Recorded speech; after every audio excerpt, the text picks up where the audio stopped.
Hierdie boodskap na toe gebring deur Skatte in die Hemel. Gaan sluit graag by ons Facebookgroep aan vandag. Vandag se boodskap kom uit Matteus 5 vers 14.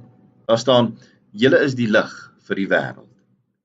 Vandag se boodskap is getiteld Kamoufleer Christene.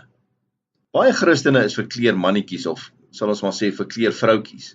Hulle kamoufleer so maklik, maar dit is nie 'n kuns wat ons uitgedink het nie. Verkleer mannetjies doen dit al eeue lank.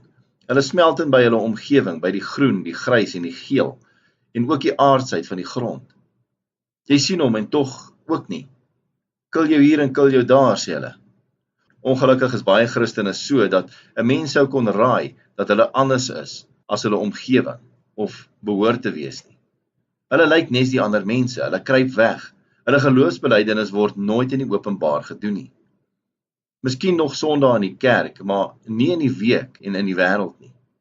Hulle doen veral nie wat hulle bely nie. Hulle smelt eerder saam met die res. Jy sien, as jy jouself 'n Christen wil noem, moet jy weet dat geloof in Christus 'n openbare aangeleentheid is. Jy moet jou daarop voorberei dat jy sigbaar gaan word. Christene is uitstaande mense. Om jou kruis op te neem en Jesus te volg, is beswaarlik iets wat jy met kamoufleerdrag aan kan doen. 'n Kruischristen is ook nie 'n kamoufleer-Christen nie, en kan ook nie een wees nie. Ons is immers die lig van die wêreld. 'n Stad wat op 'n berg lê, kan nie weggesteek word nie. Ook steek 'n mens nie 'n lamp op en sit dit onder 'n emmer in nie, maar op 'n lampstander, en dit gee lig vir almal in die huis. 'n Christen se kleur is die van lig, God se lig. En wie glo word sigbaar, word 'n uitstaande Christen. Kom ons bid saam.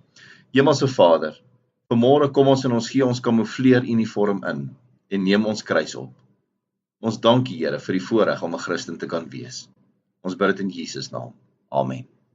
As jy soortgelyke boodskappe wil ontvang Maandag tot Vrydag, sluit aan by ons WhatsApp broadcast groep.